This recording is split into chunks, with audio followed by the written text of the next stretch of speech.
Mesdames, Messieurs, je suis heureux de vous accueillir au Collège des Bernardins en partenariat avec la Maison du Barreau et l'École du Barreau pour ce 11e cycle de droit, liberté et foi. Aujourd'hui sur le thème « Justice des hommes, justice de Dieu ». Au nom du bâtonnier Christian Charrière-Bonazel et en présence de Monseigneur Jérôme Beau, représentant l'archevêque de Paris, j'ai l'honneur d'ouvrir le 11e cycle des conférences Droit, Liberté et Foi. Cette ouverture est particulière. Après la visite du pape Benoît XVI le 12 septembre dernier, et grâce à l'action déterminée du cardinal André XXIII, le droit, liberté et foi, créé en 1992, entre dans ce magnifique lieu du Collège des Bernardins, l'un des vestiges les plus impressionnants de l'architecture médiévale à Paris, telle qu'elle se trouve aujourd'hui restaurée. La présence du droit, liberté et foi dans ce nouveau lieu répond à sa vocation naturelle, car il participe de cet esprit du projet du Collège des Bernardins énoncé par le cardinal Jean-Marie Lustiger.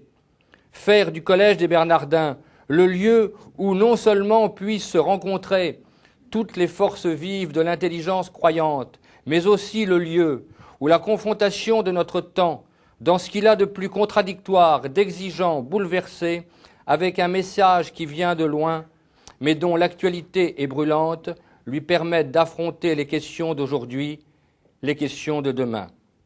Le droit, liberté et foi est bien ce lieu de confrontation où des personnalités juridiques, philosophiques ou politiques, venues d'horizons différents, se réunissent pour tenter de faire avancer les grandes questions de société qui se trouvent à l'intersection du droit, de la morale, de la politique et de la foi. Le thème de ce soir, justice des hommes, justice de Dieu, est exemplaire à cet égard. Dans notre pays où la justice subit l'une des plus grandes mutations depuis l'après-guerre, il nous a paru opportun de réfléchir sur la finalité de la justice au sein de notre société et au sein de notre siècle. En effet, la demande de justice se fait de plus en plus pressante dans tous les secteurs de la vie sociale et politique. Mais l'œuvre de justice, réalisée par les hommes, est soumise aux fluctuations des politiques et par essence imparfaite. Les dernières réformes pénales qui répondent aux besoins de sécurité énoncés par notre société en est un bon exemple. L'œuvre de justice n'est pas seulement humaine, elle est aussi divine. Elle répond à une exigence divine. C'est la justice que tu poursuivras afin que tu vives, prescrit le Deutéronome au peuple d'Israël avant son entrée en terre promise. Par-delà une justice purement humaine, il a toujours exercé une perception d'une justice de transcendance, l'une des intuitions fondamentales du judaïsme et du christianisme qui énonce que Dieu est juste. Ce qu'il faut rechercher, c'est la recherche du juste dans son sens le plus généreux et le plus profond. L'histoire des institutions nous enseigne qu'au-delà d'une justice humaine, il y a place pour l'affirmation d'une valeur supérieure devant laquelle l'être humain peut toujours en appeler pour répondre des injustices du droit positif. Dans les rapports justice des hommes, justice de Dieu, il y a l'intuition que le jugement de Dieu pourra réparer l'injustice des hommes. L'histoire des institutions nous enseigne aussi qu'il existe une justice qui prend en compte la faiblesse de l'homme, qui s'inscrit dans des drames de la vie en reconnaissant la transcendance de la personne et sa faculté de conversion. La confrontation de ces deux justices nous paraît essentielle pour que la justice demeure humaine. Quel fondement la justice des hommes trouve-t-elle lorsqu'elle ne s'appuie pas sur la justice de Dieu et ne garantit pas l'intangible dignité due à l'humanité de chaque personne? Dans la manière d'exercer la justice, comment s'articule ce rapport justice des hommes, justice de Dieu? Le thème de justice de Dieu peut quelquefois faire élever l'imaginaire, soit dans la peur, soit dans l'impression qu'un Dieu de miséricorde efface tout et que l'homme n'a plus de responsabilité. Qu'est-ce que la justice de Dieu? Et en quoi peut-elle s'articuler avec la justice des hommes, ou bien sommes-nous devant deux mondes différents, d'un côté le monde de Dieu et de l'autre le monde des hommes? Mais dans ce cas-là, comment pourrions-nous dire que Dieu s'est fait homme dans la religion chrétienne? C'est bien qu'il n'y a pas d'un côté le monde de l'homme et de l'autre le monde de Dieu, mais qu'il y a bien un lien, une interaction, quelque chose à comprendre entre la justice de Dieu et la justice des hommes, telle que la religion catholique la comprend. Peut-être que l'expérience du jugement de Dieu qui est manifestée dans la vie de la religion de l'Église catholique peut nous aider à comprendre ce que c'est que la justice de Dieu. La première expérience de jugement de la part de Dieu, celle que nous connaissons dans notre foi catholique, c'est celle du pardon. C'est l'homme qui dit, qui avoue, qui dit sa faute, non pas sa faute devant une loi civile, mais sa faute devant l'amour de quelqu'un, l'amour de Dieu. Car voilà déjà une différence. On peut être dans le droit devant le droit civil et être dans la faute devant le droit de Dieu, devant l'amour. Le droit civil ne dit pas la justice de Dieu, ne dit pas la justesse du comportement. Il y a des choses qui sont possibles dans le droit civil et qui, dans la foi, ne sont pas reconnues comme étant du droit, du bien ou du bon de l'homme. Il y a donc déjà là un lieu de discernement qui n'est pas le même. Mais l'expérience du jugement de Dieu, c'est l'expérience de l'homme qui avoue, qui dit sa faute. Mais il y a dans cet acte de dire l'homme qui ne s'identifie pas à ce qu'il a fait. Et c'est peut-être cela qui est la force même de l'expérience du jugement de Dieu, savoir que nous ne sommes pas ce que nous avons fait. Et c'est parce que nous ne sommes pas ce que nous avons fait que nous pouvons dire ce que nous avons fait et que nous pouvons en assumer la responsabilité. C'est peut-être cela qui n'est possible que dans l'amour et que devant un pardon, qui n'est possible que parce que Jésus, dans l'Évangile, se présente en disant « Votre juge est votre sauveur ». C'est ce regard sur la justice qui nous met à regarder notre juge comme notre sauveur et non pas comme celui qui va nous condamner. Ce regard entre le juge et le coupable est certainement un regard où entre la justice de Dieu et la justice des hommes, il y a ce regard qui, je pense, pour certains magistrats, doit parfois les faire trembler de crainte que d'avoir ce regard qui est justement ce regard de l'homme devant un autre homme et qui est le regard du juge devant le coupable et qui cependant, et c'est peut-être un des points d'interaction, peut voir dans le coupable l'homme et se refuser à l'identifier à son acte pour justement être serviteur de son avenir. Aujourd'hui, pour nous parler de la justice des dieux et de la justice des hommes, nous accueillons M. Paolo Prodi, qui est professeur d'histoire moderne à l'Université de Bologne, qui a enseigné en Allemagne et aux États-Unis, spécialiste de l'État pontifical et de l'histoire du pouvoir ecclésiastique du Moyen-Âge à nos jours. M. Paolo Prodi est aussi engagé dans la réflexion sur la société italienne actuelle, au-delà des strictes limites du monde académique. Il a publié en 2000 une histoire de la justice aux éditions Bologne-Munich. En français, il a publié il y a 2 ans un volume avec les principaux articles sous le titre « Christianisme et monde moderne ». Monseigneur Beau, Mesdames, Messieurs, c'est un grand honneur pour moi l'invitation à parler dans ce lieu magnifique. Je ne l'avais jamais vu, c'est terriblement magnifique, on peut dire. Et à l'intérieur de ce cycle de conférences si prestigieux. Ma thèse de départ est que la cité occidentale, dans son évolution jusqu'à l'état de droit, a pu se développer parce que, et dans la mesure où la distinction entre les sphères du sacré et celle du pouvoir a permis l'essor d'un dualisme institutionnel, d'une tension dialectique entre l'État et l'Église qui a favorisé, malgré les tentations intégristes récurrentes et persistantes, la laïcisation de la politique.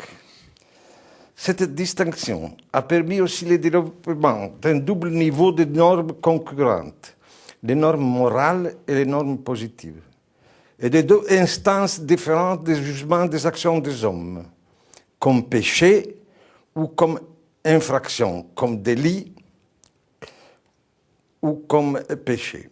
Désobéissance à la loi morale et comme violation de la loi positive de l'État. Deux choses différentes. Aujourd'hui, la cité et l'état de droit touchent peut-être à leur fin. J'espère que non.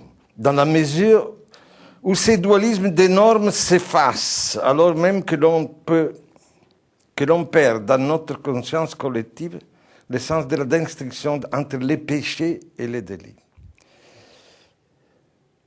De nos jours, la norme positive, qu'elle soit étatique ou supra-étatique, dans la crise de la souveraineté de l'État, j'inclus aussi les normes provenant des autorités méta-étatiques comme les directives de Bruxelles ou autres. Cette législation tend en effet à définir les moindres aspects de la vie sociale et occupe chaque jour davantage de domaines qui, jusqu'à notre génération, je suis assez vieux, étaient réglés par d'autres types de normes, que cela concerne les rapports sexuels, les relations familiales, le jeu, l'école ou les grands thèmes de la vie et de la mort. Pressés par les problèmes que pose une société devenue complexe par les nouvelles technologies, l'environnement, les manipulations génétiques, nous sommes en passe d'entrer dans un monde où les droits positifs envahissent tous les aspects de la vie et plus en plus occupent des sphères qui jusqu'ici dépendaient d'autres souverainetés et d'autres pouvoirs. Les droits, Jacques Ellul l'avait prédit il y a 30 ans déjà, dans un très beau livre, dans les moments même où semble triompher, surtout, assiste à son suicide.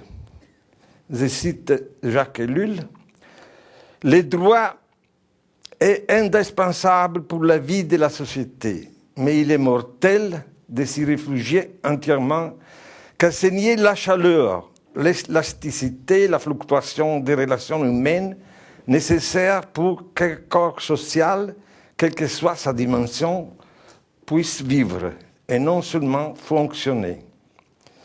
Un excès de droits et de revendications juridiques aboutit à une situation où le droit lui-même devient inexistant. » Fin de la citation.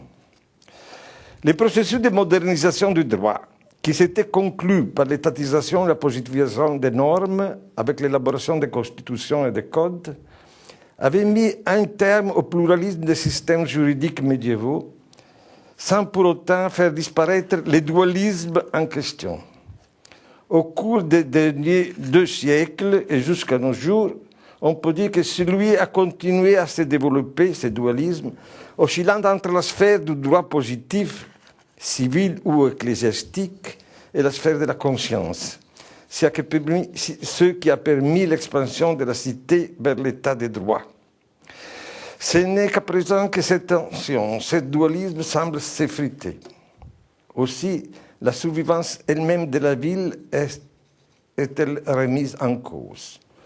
Ma contribution veut être une simple réflexion historique. Je ne prétends pas ni indiquer des solutions théoriques, ni énoncer une théorie de la justice.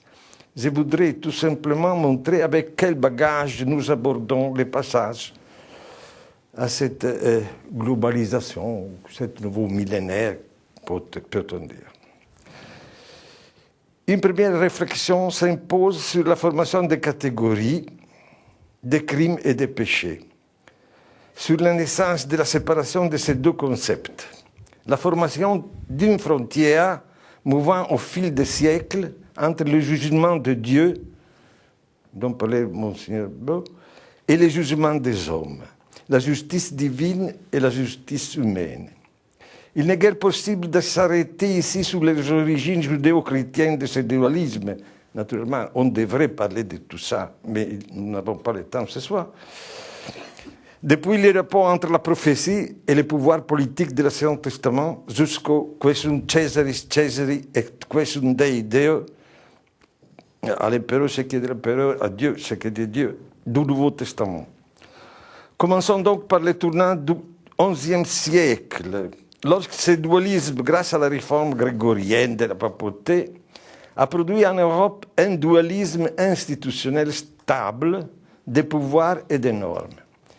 C'est ce dualisme qui a permis de fonder des cités en tant que sujet politique, avec ces grands serments collectifs, conjurationes. Les souverains n'étaient plus par soi-même sacrés, mais il y avait un terrain où les hommes pouvaient s'engager l'un l'autre avec les serments et fonder une nouvelle politique, et de développer aussi des systèmes de paix territoriale. Ce processus n'aurait pu exister, par ailleurs, sans la création dans la cité du lieu où l'on règle les litiges, l'instance où le pouvoir même se matérialise à travers les jugements et des sentences et devient une réalité concrète, les forums ou les forts. Toutefois, c'est d'une multiplicité de forts que l'on doit parler dans le Moyen-Âge, et non d'un seul fort. La terminologie elle-même semble être très complexe dans les traités juridiques et mythologiques médiévaux. Forum Dei, le fort de Dieu, ou le Forum Poli, d'au-dessus, Forum Ecclesiae, le fort de l'Église, Forum Sacramentale, Forum Spirituale, Forum Anime, et so weiter. Il s'agit de termes qui en partie s'opposent les uns aux autres et en partie se superposent. Mais on doit être bien clair que le Forum Dei ne coïncide pas avec le Forum Ecclesiae. Le fort de Dieu, ce n'est pas le fort des églises dans tous les traités du Moyen-Âge. On devrait parler pendant des heures sur cela. Mais c'est sûr. Ils ont pour dénominateur commun de concrétiser la norme qui est divine, naturelle, humaine, civile ou canonique, à travers des pouvoirs coercitifs multiples et différents. C'est la coprésence de cette pluralité de systèmes qui caractérise la vie de la cité médiévale. Nous sommes donc en présence, un juriste italien, Paolo Grossi l'a dit très justement, d'un système où la religion révélée et une morale constituent la base constitutionnelle de la vie associée. La construction de ce pluralisme de systèmes juridiques concurrents se déroule donc entre le IIe et le IIIe siècle, lorsque l'Occident chrétien abandonne le monisme juridique, analogue à celui de la charia islamique, qui était auparavant, je dirais, au pouvoir, où aucune distinction n'était faite entre l'ordre religieux et l'ordre séculaire, ni entre péché et délit. Sur le plan de la pensée théologique, c'est Abélard, ici à Paris, qui le premier pose dans son Éthica les problèmes de la séparation entre les péchés et les délits, en mettant au centre de sa définition du péché la théorie de l'intention. J'ai fait la citation très longue, mais il écrivait « Non enim homines de occultis sed de manifestis judicant ». Les hommes ne peuvent juger que les choses qu'ils voient. Seul Dieu peut voir dans le cœur des hommes. C'est un peu long, mais la substance est cela. Certes, cela ne résout pas les problèmes. Chez Abélard, la distinction est encore entre, d'un côté, les péchés véniels, les péchés crimes, il y a un peu de mixture. Mais le problème est déjà posé. Toutefois, sa pensée est révolutionnaire, dans la mesure où la synthèse n'est plus recherchée dans le cadre d'une solution moniste, mais dans une tension entre les sphères de la conscience et celle du droit humain. C'est un bouleversement radical qui met en cause les pouvoirs même de l'Église, car celle-ci est, pour Abélard, une institution humaine. Et pour les canonistes aussi. Donc, productrice d'un droit humain. L'Église condamna sa pensée, mais il ne fut plus possible de revenir en arrière. Les droits de l'Église, les droits canons qui naissaient alors, deviennent non pas les droits de l'Occident, mais un droit parmi les autres. Le chemin emprunté par l'Église prend donc une autre direction, celle de la création de son propre droit, les droits canons, qui assimilent les droits romains découverts dans les universités, dans la nouvelle civilisation européenne des villes. Il ne s'agit pas seulement d'un processus de rationalisation, si bien illustré par les thèses de Max Weber sur la cité médiévale, mais d'un phénomène bien plus profond, le développement des systèmes juridiques communaux des villes, des statuts de communes italiennes, ou les livres de serments allemands ou français. Il n'est pas possible que dans la mesure où cette multiplicité de systèmes juridiques permet de développer un nouveau rapport politique dans la vie des villes.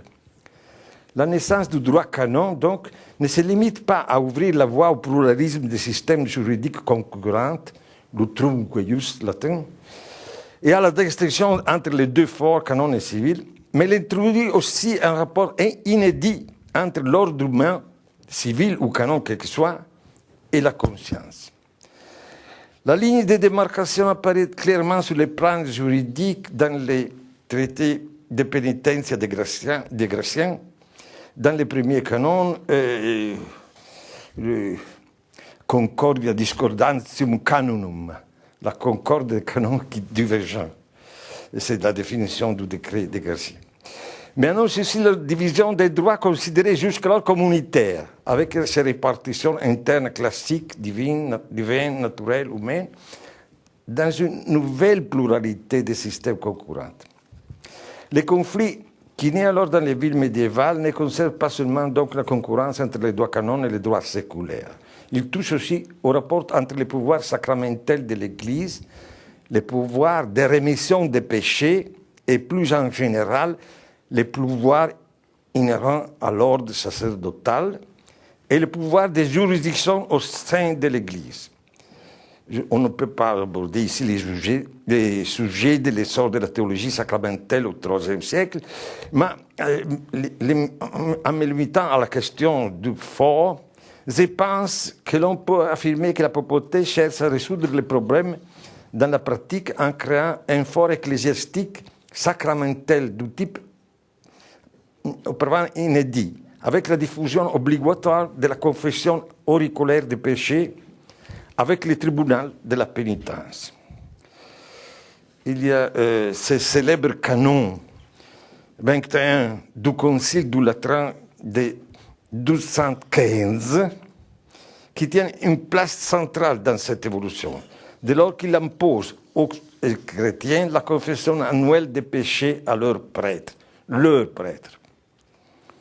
Et les paroissiens recouraient. Ici, il y avait un peu de latin, mais je les laisse de côté. Cette norme disciplinaire ne résout pas la contradiction entre la pénitence sacrament et la confession tribunal, entre l'effort de la conscience et l'effort extérieur. La contradiction reste. Toutefois, les phénomènes qui se produisent dans ce siècle, surtout le XIIIe siècle, c'est la création d'une structure judiciaire sur l'effort intérieur de l'homme qui coïncide avec la juridiction, pas du droit canon, mais des paroisses et des diocèses.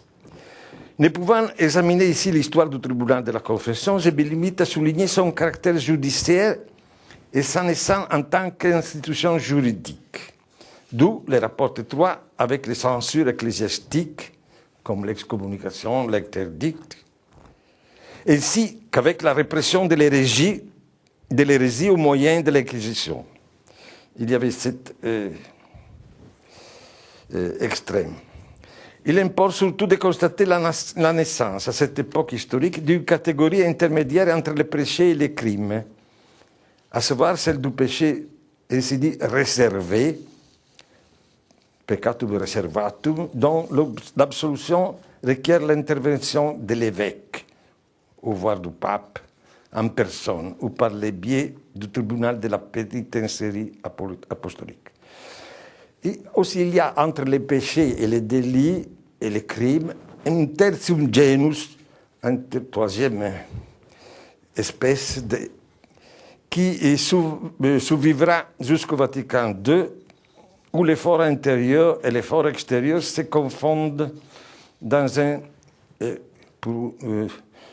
comme disait un grand canoniciste contemporain, Gérard Franzen, il écrivait en français, mais il a écrit en italien, un pasticcio. Je ne sais pas si vous comprenez, un mélange, quelque chose de mixte qui n'est droit et n'est pas moral, et quelque chose au milieu, une mixture. Pour ce qui est de notre discours, je me limite à dire que le développement du système pénitentiel au cours des derniers siècles du Moyen-Âge n'aboutit pas à une solution de type moniste, mais accentue le dualisme désormais présent dans la structure de la chrétienté. Les ordres médians ont une très grande importance parce que, avec la confession chez les mendiants, chez les franciscains, chez les dominicains, tout ça, il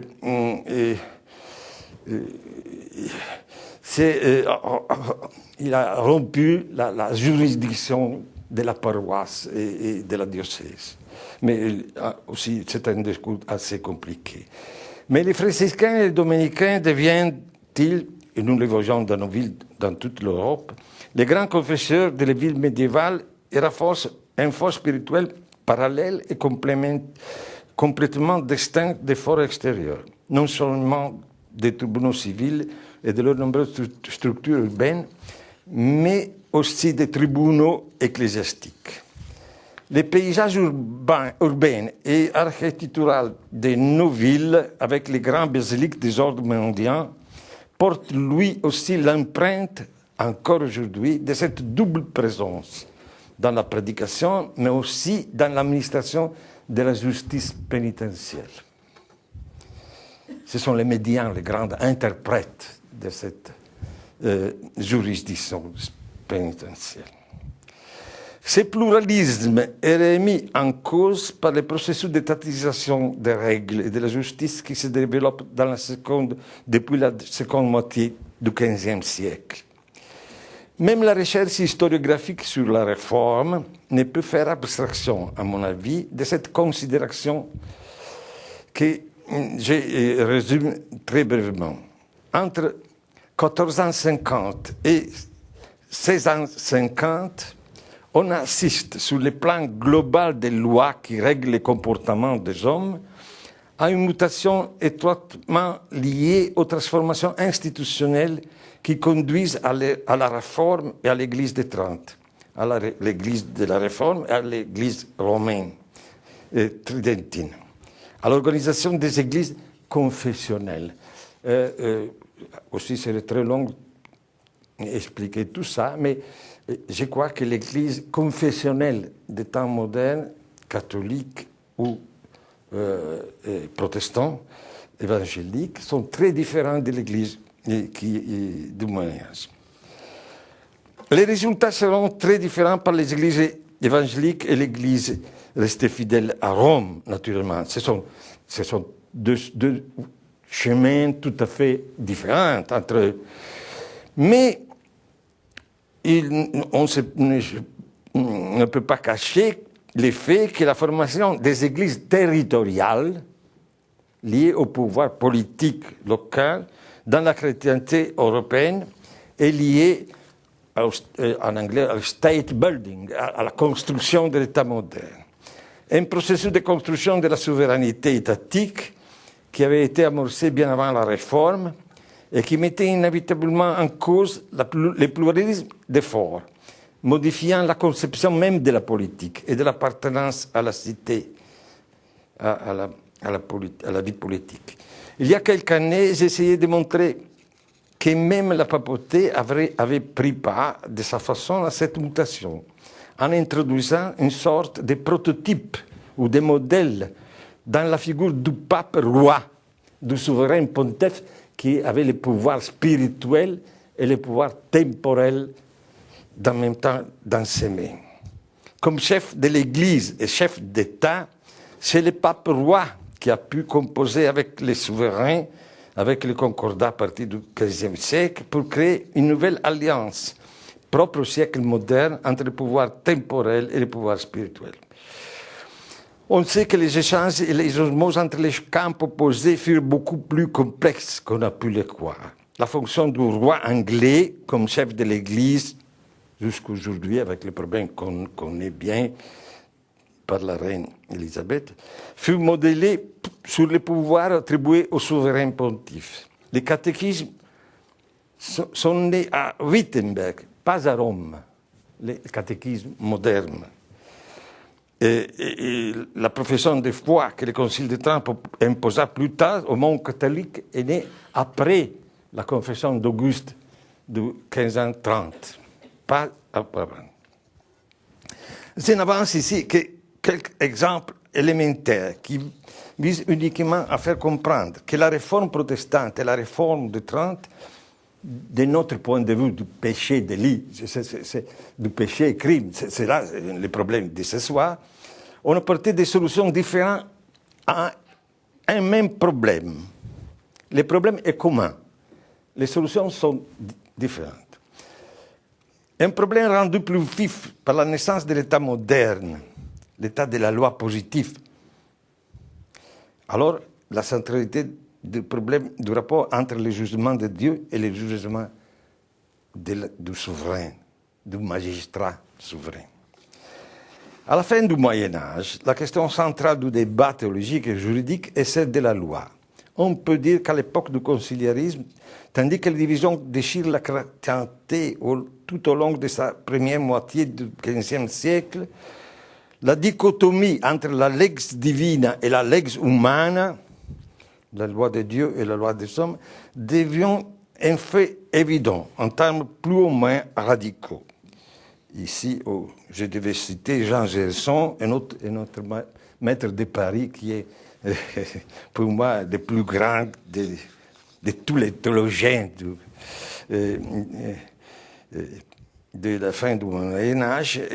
Il dit qu'il existe, dans les choses de police, existent deux plans, le plan divin et le plan humain.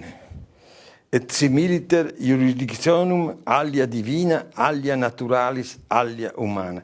Les juridictions, il y a la juridiction divine, la juridiction du droit naturel et la juridiction humaine. Alors, je dit, l'abus des législateurs ecclésiastiques tient en ce qu'ils pensent que ceux qui vont ordonner volunt pro divinis legibus habere. Il croit que les lois ecclésiastiques soient les lois de Dieu. Mais et ça n'est pas vrai. Les lois humaines, ecclésiastiques ou civiles, n'ont leur raison d'être qu'en fonction de la police humaine, avec toutes les conséquences qui en découlent sur le plan de la pénitence, les rapports entre l'effort intérieur et l'effort extérieur, la séparation nette entre les péchés qui ne relèvent que du domaine de la conscience et les délits qui est la transgression des lois positives. Donc, la vraie césure se situe désormais pour Gerson entre un droit naturel divin et un droit humain positif dans la police ecclésiastique comme dans la police civile.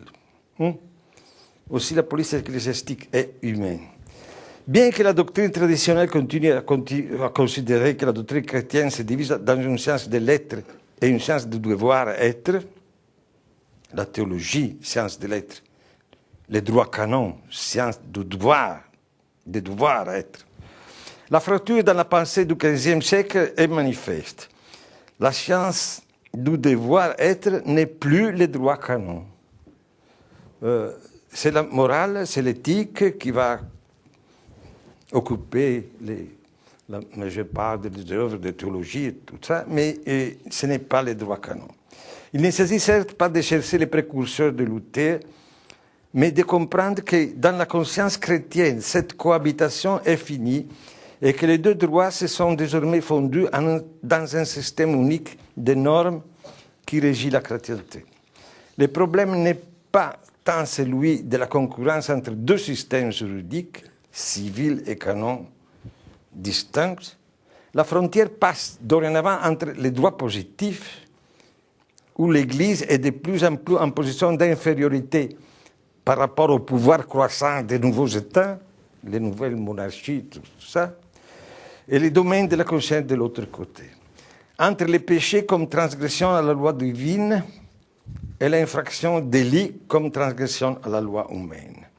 La lutte devient alors une rivalité pour dominer l'homme. L'Église s'efforce de conquérir le monopole de la conscience, l'État celui du droit. C'est toujours une lutte. L'action de l'Église vise donc deux objectifs. D'une part, elle revendique la soumission de la loi positive au principe de la loi divine, dont l'interprète ne peut être que l'Église elle-même. L'Église juge du péché. On peut dire simplement que c'est la théorie du pouvoir indirect théorisée par le cardinal Bellarmino. D'autre part, elle veut construire un système de normes qui ne s'identifie pas avec le système de normes juridiques positives. C'est la naissance de la théologie morale et de la casuistique comme nouvelle juridiction sur la conscience. En ce qui concerne le premier aspect, le problème principal est celui du pouvoir de la loi positive, qu'elle soit étatique ou ecclésiastique, d'obliger en conscience. Le pouvoir d'obliger en conscience. Le législateur humain peut-il obliger les sujets en sa conscience à respecter la loi?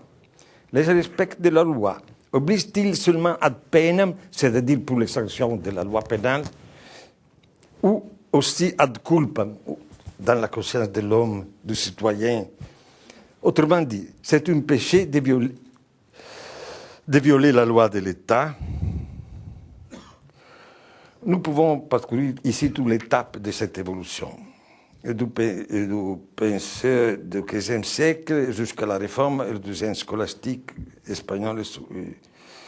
Mais on sait la solution radicale par Luther avec la doctrine de Zweireich, de deux règnes. Le règne du visible qui est le règne de l'État, du prince, et le règne de l'invisible qui est le règne de l'Église.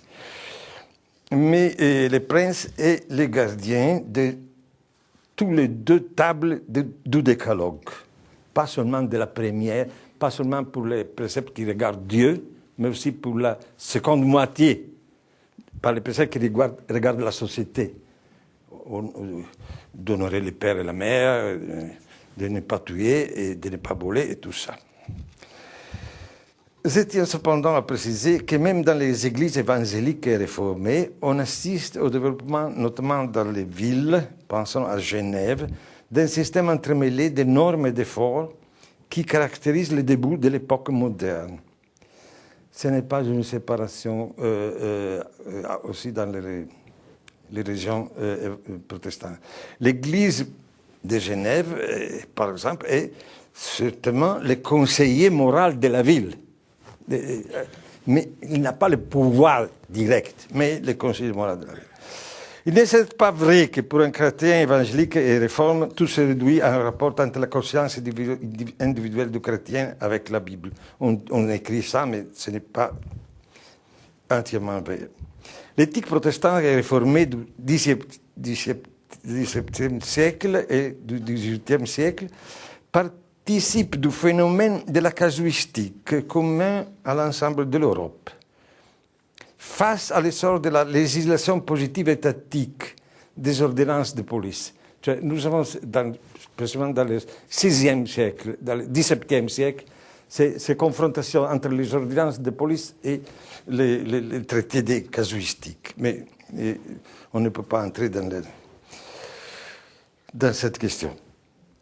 Au-delà des divisions confessionnelles, se dessine la tentative d'élaborer une anatomie de l'âme, de construire à l'intérieur de la norme morale, tout en défendant et en préservant sa principale référence métapolitique face à l'envahissement de la loi politique de l'État, qui s'efforce de faire coïncider la norme morale et le nouvel ordre du pouvoir. Ici, mais c'est trop long, j'ai lisé un traité du cardinal romain Giovan Battista de Lucca, c'est le plus grand juriste de l'Église, pas de l'Église catholique, parce qu'il était aussi un cardinal, mais aussi laïque, jusqu'à 60 ans. Mais il écrivait que alors l'effort des hommes, les tribunaux des hommes, in foro externo nulla tenus deferendum moralibus.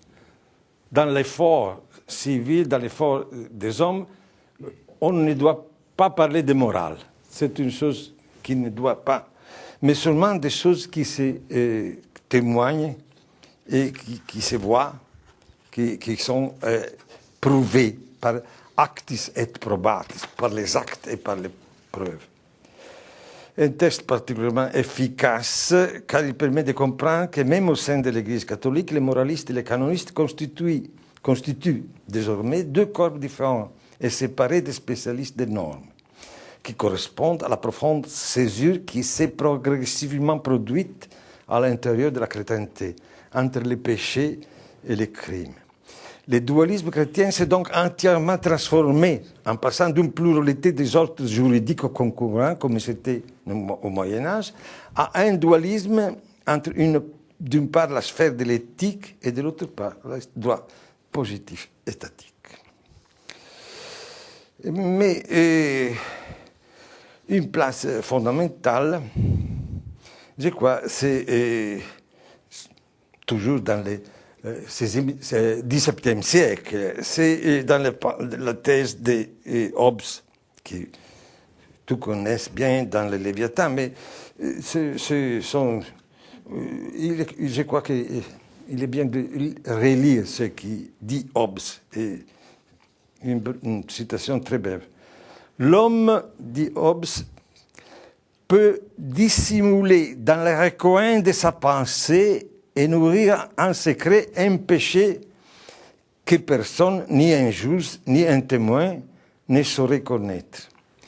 Au contraire, le crime est un acte contre la loi et son auteur doit en répondre et être traduit en justice pour être absous ou condamné sur la base des preuves. Et puis il y a cette phrase qui pour moi est centrale. En outre, le droit positif peut transformer en péché un acte qui en soi n'est pas un péché. Le droit positif peut transformer en péché un acte qui en soi n'est ni bon ni mauvais. Passer au sémaphore avec les rouges ou quelque chose, mais nous pouvons dire aujourd'hui. À vrai dire, tous les délits, conclut ce raisonnement Hobbes, sont des péchés, mais tous les péchés ne sont pas des délits. Oui, on pourrait lire autre chose, mais je crois qu'on a la substance de ce problème.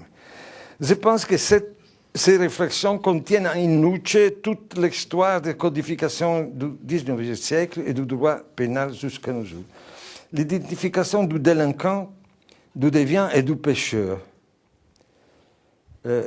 Oui, le délinquant devient et pécheur dans le même temps, dans le droit pénal des deux derniers siècles. Est typique de ces derniers siècles. La figure du délinquant repenti et converti qui devenait saint en montant sur l'échefaud dans le Moyen-Âge, nous avons des cas jusqu'au XVIIe siècle, n'existent plus. Désormais, le délinquant est toujours un représentant du mal absolu. Dans la vie quotidienne de l'époque baroque, pour l'homme de la rue, les péchés et les délits continuent assurément à être envisagés comme étroitement liés, et sont toujours plus liés l'un à l'autre, comme la violation d'un pouvoir indistinct, où il est difficile pour l'homme commun de la rue de différencier l'aspect religieux et l'aspect politique. Ce que l'on observe pendant les siècles de l'époque moderne, c'est le processus d'osmose qui n'aboutit pas à une sécularisation du droit, mais à une sacralisation de la norme positive, dont le point de référence principal est d'abord le roi, puis, avec la Révolution française, la nation. À la juridisation de la conscience construite par la théologie morale fait pendant essentiellement la formation de la souveraineté de la loi écrite comme texte, comme le T majuscule. Texte, comme nouvelle religion du livre, avec la L majuscule, pour employer l'expression de Pierre Legendre, un gros philosophe de droit que vous connaissez. Cela dit, le dualisme entre christianisme et pouvoir, entre péché et délit, n'a pas entièrement disparu. Il est conservé jusqu'à nos jours dans la dialectique entre l'effort de la conscience et l'effort de la loi positive, comme je disais au commencement. Nous avons assisté pendant ces derniers siècles à une lutte pour le monopole des normes, mais ceci n'a pas donné lieu à une assimilation complète du fort de la conscience par le pouvoir de l'État, excepté lors du totalitarisme nazi et naziste et communiste. Et on pourrait parler de tout ça, de la religion naziste et de la religion communiste. De même, il n'y a pas eu au Moyen-Âge d'assimilation complète de la justice par le pouvoir théocratique. L'essor de la liberté et de la démocratie a été possible en Occident précisément parce que le pouvoir et son point de repère principal ne se sont jamais entièrement identifiés l'un avec l'autre. Les passages du pluralisme des genres juridiques médiévaux au nouveau droit moderne présupposent, comme j'ai essayé de le montrer, un double mouvement. D'un côté, il y a les soucis, surtout de part de l'Église, de construire un nouveau droit de la conscience en assimilant l'ancien droit naturel. De l'autre, il y a la tentative d'intégrer l'intérieur du droit positif, à l'intérieur du droit positif, les principes jusqu'alors considérés comme étrangers à la norme positive, et qui maintenant sont englobés dans un processus qui engendre un système constitutionnel moderne, les droits de constitution et des codes. Les codes comme nouvelle écriture, on disait au siècle XIXe. Bien, je vais terminer. Gabriel Lebras, qui savait jouer sur les deux registres, un grand maître de tout nous dans les années 50 et 60, lorsque nous étions appris comme étudiants, et qui savait bien jouer sur les deux registres du droit et de l'histoire, l'a admirablement bien dit dans son remarquable petit ouvrage « L'Église et le village ». Il y a un trait commun à tous les paysages, à toutes les agglomérations urbaines occidentales, européennes. Vous, de haut, comme dans un satellite, elles se révèlent à nos yeux caractérisées par la présence physique distincte des lieux du pouvoir et des lieux du sacré. Ne sont pas identifiés, ce sont l'un à côté de l'autre, mais pas l'un sous l'autre. La mairie, la place du marché, la cathédrale. Sur la place du marché, on peut parler une autre fois, c'est très intéressant. Mais comme les marchés comme fort par la évaluation des biens, des choses, oui, mais c'est autre chose. Aucun de ces trois pôles ne peut fonctionner sans les deux autres. Mais s'ils se confondent, la ville même, telle que nous l'avons connue au cours des millénaires derniers, est destinée à dépérir et à périr. Cette configuration urbaine a déjà disparu, ou est en passe de disparaître dans les grandes métropoles industrielles et dans les banlieues des mégalopoles. Il n'y a plus cette distinction. Et l'architecture, c'est la réalité. L'urbanistique, c'est la réalité. Avec ce passage urbanistique, c'est l'autre panorama que j'ai déjà évoqué, invisible celui-ci, qui disparaît, avec les conséquences tout aussi importantes, voire davantage. La crise actuelle du droit correspond à son extension à tous les secteurs de la vie humaine, nous avons dit au commencement. Avec la poussée des nouvelles technologies, la mondialisation, de la nécessité de protéger l'environnement et la vie privée, la privacy et tout cela, les autorités, sous la pression aussi d'une vie associative toujours plus complexe, j'ai l'impression que la scène du droit ressemble de près à celle de nos banlieues. Il est temps peut-être d'abandonner l'illusion illuministe selon laquelle la solution de tous les problèmes dépend de l'expansion sans limite du droit positif, de la norme unidimensionnelle, pour réglementer tous les aspects de notre quotidien. Les comportements qui jadis relevaient exclusivement des normes morales. D'autre part, sur le plan éthique, et c'est aussi un problème qui pose dans ces lieux-ci, la difficulté des églises à formuler des normes ayant une valeur universelle est patente. L'insistance même avec laquelle l'Église impose des normes éthiques finit par reléguer au second plan les problèmes essentiels de leur autorité quant à la rémission des péchés et au salut. Même la réflexion théologique menée durant ces dernières décennies, après le Vatican II, sur le problème du péché comme offense portée uniquement à Dieu, et donc bien distincte de l'infraction, semble quasiment oubliée dans la prédication ou dans la pensée. Il ne m'appartient pas, en tant qu'historien, illustrer à l'aune des problèmes actuels les conséquences de la fin de ce dualisme normatif, qui constitue, selon moi, l'héritage le plus précieux que le christianisme occidental a légué à notre ordre constitutionnel. Il est certain qu'aujourd'hui, il risque de disparaître. En tant qu'historien, j'ai juste essayé de démontrer que notre état de droit, notre justice ne sont pas liés seulement aux efforts des 2 derniers siècles, mais à une tradition dualiste millénaire qui distingue les péchés et les délits, distinction qui fait partie intégrante de notre paysage mental jusqu'aujourd'hui. Au terme de ma contribution, je ne peux que reprendre les paroles du rabbin Jacob Taubes prononcées lors de sa polémique avec Carl Schmitt.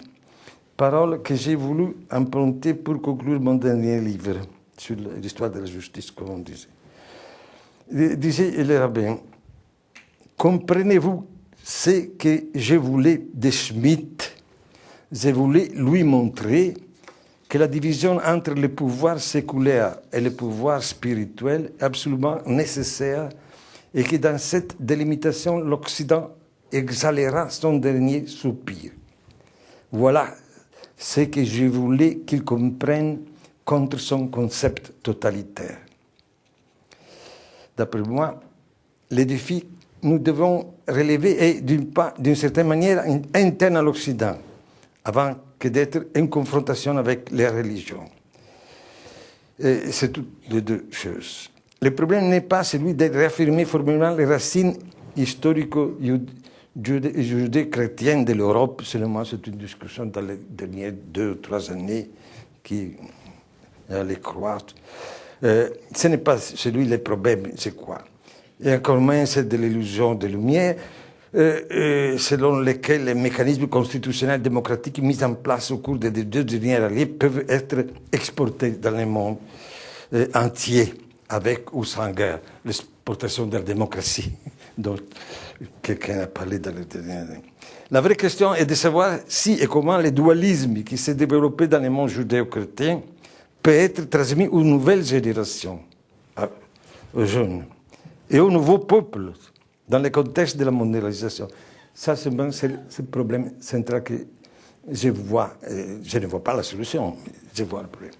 Le problème que je considère comme central et irrésolu dans nos sociétés migrantes et multiculturelles est de savoir si l'on pourra conserver les rapports, les rythmes, entre cette respiration antérieure, comme disait Lull, nécessaire à la société, respiration qui est toujours plus étouffée par les règles, et la vie des institutions qui ont besoin de l'objectivisation du droit positif. Ce sont les deux nécessités. Je ne suis pas à même de dire que si les autres religions monothéistes perçoivent elles aussi cette respiration, il me semble toutefois qu'elles avancent le long d'un chemin parallèle, quoique différent, dans la même direction. Paradoxalement, et je dis paradoxalement car la symbiose entre la justice divine et la justice humaine qui caractérise le monde varié de l'islam ne fait pas de doute, le problème de l'intégrisme et tout ça, mais paradoxalement, j'ai le sentiment que c'est précisément du côté de l'islam que nous vient un appel à l'autre, à cet ancrage métapolitique que notre société post-chrétienne a égaré ou qu'elle est en train de perdre.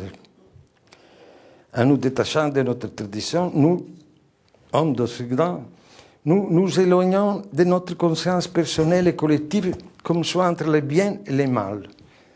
C'est le problème. Avons-nous encore la conscience de cette distinction entre le bien et le mal? Des notions de culpabilité et de responsabilité, c'est autre chose que l'être condamné à la prison. C'est le problème de la culpabilité qui doit être central. Pour entrer dans une civilisation qui s'inspire peut-être de l'ordinateur ou de Confucius, pour dire qu'il n'y a pas de liberté de conscience, mais il y a une insertion de l'homme dans un univers de normes uniques. La norme unidimensionnelle fait coïncider l'être collectif avec le devoir être, où la religion est réduite à une religion civique, lorsqu'il y a encore. Une civilisation où les choix quotidiens sont de moins en moins confiés à un jugement entre le bien et le mal, et de plus en plus à un sondage d'opinion ou statistiques des scientifiques. Il y a le problème de la science. Ainsi, il est licite d'avorter ou de prendre toute autre décision impliquant la vie ou la mort si le pourcentage de probabilité X, Y est supérieur ou inférieur à Z ou tout ça. Ça, c'est le choix de la science. Au fond, le choix ne peut pas être celui entre christianisme et islam, mais plutôt entre, d'une part, le fondamentalisme, sécularisé ou non, comme monisme, qui sont présents dans ces deux civilisations, et d'autre part, les fondements dualistes des grandes religions monothéistes. Merci.